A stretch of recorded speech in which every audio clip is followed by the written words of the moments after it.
За засгийн газрын танилцуулга дээр энэ гэрээ баталгаажснаар энэ Даян дэлхийн ногоон хөгжлийн институтийн эрх зүйн байдал хийж байгаа төсөл хөтөлбөрүүд баталгаажих болно гэж танилцуулж байна. Энд чинь угаасаа баталгаажаад хэвийн үйл ажиллагаа 150 сая долларын хөрөнгө оруулалт хийгдээд явж байгаа хэлцээр юм байна гэж ойлгож байгаа.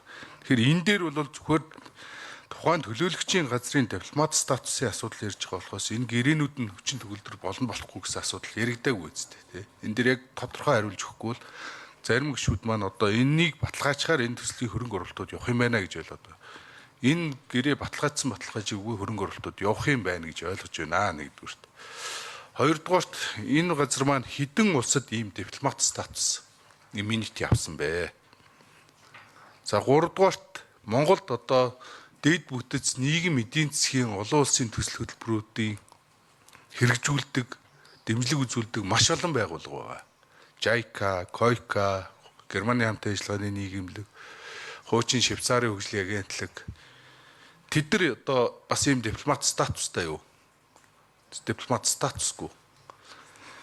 За дахиад сая яригдж байгаа хүндрэлтэй залтаар бол энэ маш олон одоо баг хэдэн мянган дипломат статустай албан хаагчид олон улсын байгууллагын энэ дипломат статус имmunity нь бол аюулгүй өндөр байгаа шүү дээ. Тэгж орж ирэх нь. Тэгэхээр бид нэр дараад нь аюулгүй гадаад бодлогын байнгын хороогоор дараа нь JICA орж ирэх юм байна. COICA орж ирэх юм байна. Зөв үү? Тэгэхээр би бол энэ одоо байгаа энэ дипломат статусыг бол одоо хэрэгжиж байгаа төсөл хөтөлбөрийг дээр үйл ажиллагаа явуулахад нь саад болж байна гэж үзэхгүй байна л доо.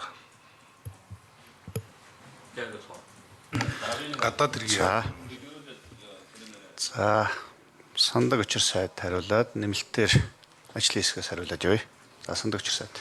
За Даян дэлхийн ногоон хөгжлийн институт нь дэлхийн нийт 70 орнд үйл ажиллагаа явуулж байна. Тэрнээс 58 орн гишүүнээр илссэн байна. За эдгээр 58 орноос 47 нь засгийн газрын хэлцээр баталсан байна. За түрүү миний танилцуулгад энэ оны 11 сараас эхлээд энэ хэлцээрээ батлагдаагүй улсуудаа бол үйл ажиллагаа явуулахаа зогсоох ийм одоо шийдвэр гараад байж байгаа юм байна гэдгийг бас би түрүүн танилцуулсан. За нөгөө талаар өмнө нь одоо эн чинь хэд хэдэн удаа орж ирж бутсан. Ер нь бол одоо 18 оноос ахуулаад энэ асуудлаа ярилцаж яваа. Бараг 9 дахь жилдээ асуудал ярьж яваа. Дархан ирэх юм бэ асуудлаа.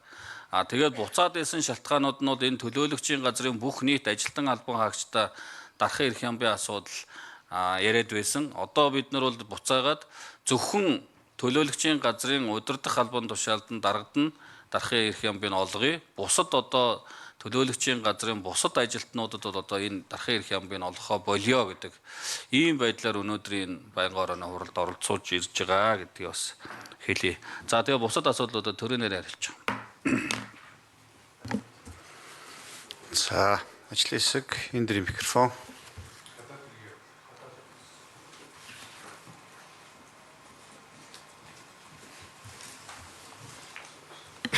Анар гишүүний асуултанд хариулъя.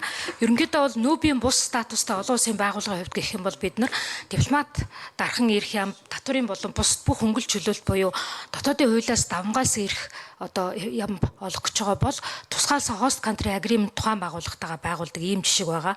За тухайн host country нүүбийн бус байгууллагт host country agreement байгуулах зөвшөөрлийг ямар одоо юугаар нөхцлөөр олгодог вэ гэхээр тухайн байгууллага нь одоо хэр хэмжээний хөрөнгө оруулалт хийж ийн Монгол улсын нутаг дэвсгэр дээр үйл ажиллагаа цар хүрээний хэр вэ гэдэг бүх зүйлийг одоо хариуцсан байгууллага ингээд юу яагаад үнэлт дүгнэлт тэгээд тухайн байгууллагатай засгийн газар host country agreement байгуулъя. Тэр agreement-аараа дархан ирэх ямбыг тухайн байгууллагатай өгье гэдэг ийм зөвшөөрлөлт хүрдэг. За яг тодорхой мэдээлэл host country бүх agreement-уудыг одоо шүүж үзээ тодорхой нарийнчилсан тоо бол гаргаж өгч болно. За одоо бол байгаа мэдээлэлээр олон улсын валютын сан, Азийн хөгжлийн банк, Европын сэргийн өсгөлтийн банк, за тэгээ хүмүүнлэгийн байгууллагуудаас гэх юм бол олон улсын улаан загалмай нийгэмлэг, улаан хавирган сар зэрэг байгууллагуудтай host country agreement байгуулад тэдгээрт ирэх юм болгож байгаа.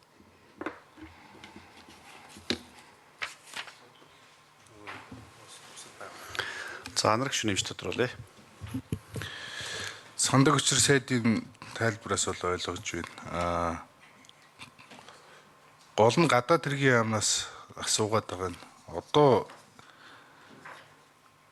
энэ институцээс илүү том нийгмийн болон эдийн засгийн хөрөнгө оруулалт хамтын ажиллагаа хийсэн байгууллагууд зөндөө байгаа тийм.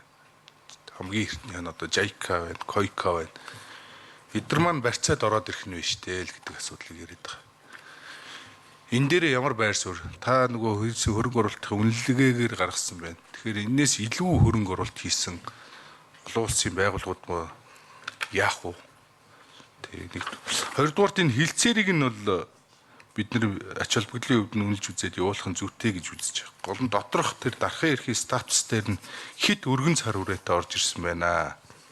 Тэгээ бусад байгууллага чи яг энийг жишг болгож орж ирэх юм шүү. Энэ дээр ямар байр суурьтай байгаа вэ? Олон улсын байгууллагуудынхаа тэр дархан эрхийг байгуулсан хилцээр хийсэн бол бусад газартайгаа ямар үндслэлээр байгуулсан, энэ газрыг харьцуулсан жишгээрээ ямар үндслэлээр дипломат статус олох гэж байгаа гэдгээ танилцуулах шаардлагатай байна л гэж үзэж байна. Хариулт авъя гадаад хэргийн.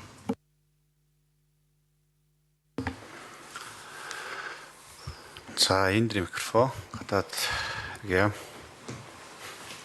За одоогийн байдлаар бол JICA-тай бол ийхүү төвшний дархан эрхэм болох хэлэлцээр бол байгуулагдаагүй. За түрүү миний хэлснээр нөгөө хөрөнгө оруулалт эдийн засгийн ашиг онжоо evaluate хийгээд тэгээ host country agreement буюу эсвэл дархан эрхэм болох хэлэлцээрийг зөвшөөрөх хэсгээ бол одоо холбогдох улс нь бол шийддэг байгаа. Тэгэхээр бол одоо таны хэлснээр өөр зарим нэг урт хугацаанд Монгол улсад үйл ажиллагаа явуулж байгаа байгууллагууд нь бас ийм санал тавих бол эрсдэл байгаа хувьд бол байгаа. Тэрэн дээр бол яг тодорхой судалгаа бол манай гадаад яам бол хийгдээгүй. Яг энэ JJI хувьд гэх юм бол манай яамн дээр санал нь орж ирэхэд аль улсууд ямар эрх хэмжээнд, ямар цар хүрээнд одоо ямар хязгаараар нь эрх юм болгодог талаар одоо бусад одоо нэгдэж байсан улсуудыг судлаж саналаа байгуулагчны яамд өгсөн байгаа.